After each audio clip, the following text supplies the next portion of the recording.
Morris गोंट्रान। बौद्धिक गर्व, श्रेष्ठता का भ्रम और चेतना की दर्दनाक जागरूकता।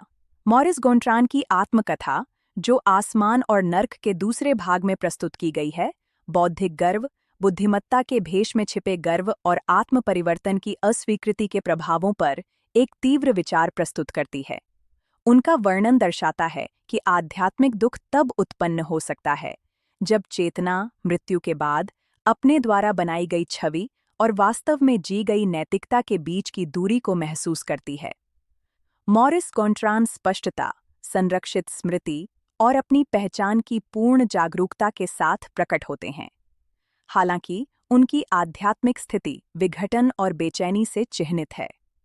जीवन में उन्होंने अपने स्वयं के बौद्धिकता को अत्यधिक महत्व दिया, श्रेष्ठता की भावना को बढ़ावा दिया और अपनी दृष्टियों से भिन्न दृष्टियों के प्रति छिपे हुए तिरस्कार को पाला। मृत्यु के बाद यह मानसिक संरचना चेतना की निरंतरता के प्रत्यक्ष अनुभव के सामने ढह जाती है। आधुनिक गहरी मनोविज्ञान इस स्थिति को समझने में मदद करती है।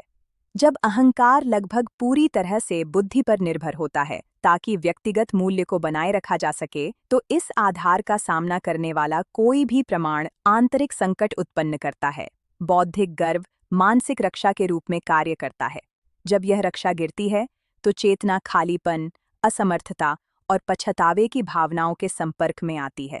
स्पिरिटिज्म स्पष्ट करता है कि मॉरिस गोंट्रान का दुख ज्ञान से नहीं, बल्कि बुद्धि के विकृत उपयोग से उत्पन्न होता है, जिसने भलाई, सहानुभूति और नैतिक विकास की सेवा करना बंद कर दिया है। बिना विनम्रता के बुद्धि बंद होने की प्रवृत्ति रखती है, जो वास्तविक सीखने में बाधा डालती है।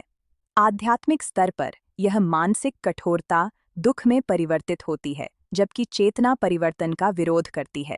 आधुनिक विज्ञान इस विचार को मजबूत करता है कि ज्ञान की प्रगति त्रुटियों के प्रति खुलने, निरंतर परिकल्पनाओं की समीक्षा करने और सीखने की इच्छा पर निर्भर करती है। कठोर संज्ञानात्मक प्रणालियां नई साक्ष्यों के सामने आने पर ढह जाती हैं। यही स्थिति चेतना के साथ भी होती है। जब यह बंद होती है तो यह पीड़ित होती है, जब यह खुलती है तो यह विकसित होती है। गवाही का एक और महत्वपूर्ण बिंदु चिंतनशील जागरूकता की शुरुआत है। मॉरिस गोंट्रान यह महसूस करना शुरू करते हैं कि उन्होंने बुद्धिमत्ता को ज्ञान और आलोचना को श्रेष्ठता के साथ भ्रमित किया। यह पहचान अभी भी असुविधा के साथ आती है, लेकिन यह एक निर्णायक कदम का प्रतिनिधित्व करती है।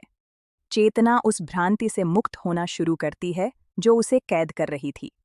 स्पिरिटिज्म यह दिखाता है कि यह स्थिति स्थायी नहीं है। जब तक सीखने के प्रति प्रतिरोध होता है, तब तक दुख बना रहता है। जैसे जैसे चेतना विश्वासों की समीक्षा करने, विनम्रता विकसित करने और ज्ञान में नैतिक मूल्यों को एकीकृत करने को स्वीकार करती है, आंतरिक स्थिति बदल जाती है। आध्यात्मिक प्रगति आंतरिक लचीलापन की मांग करती है। यह गवाही हमें हमारे समय में एक सामान्य जोखिम पर विचार करने के लिए भी आमंत्रित करती है। जानकारी को विकास के साथ भ्रमित करना। बहुत कुछ जानना का अर्थ यह नहीं है कि हम अच्छा जीवन जीते हैं। आध्यात्मिक जीवन ज्ञान के संचित मात्रा का मूल्यांकन नहीं करता, बल्कि यह देखता है कि इस ज्ञान का उपयोग अपने आप को सुधारने और दूसरों को लाभ पहुंचाने के लिए कैसे किया गया। मॉरिस गोंट्रान हमें सिखाते हैं कि बुद्धिमत्ता एक शक्तिशाली उपकरण है, लेकिन इसे विनम्रता और नैतिकता द्वारा मार्गदर्शित किया जाना चाहिए। जब यह वैनिटी का उपकरण बन जाती है तो यह अपनी ही चेतना के खिलाफ हो जाती है।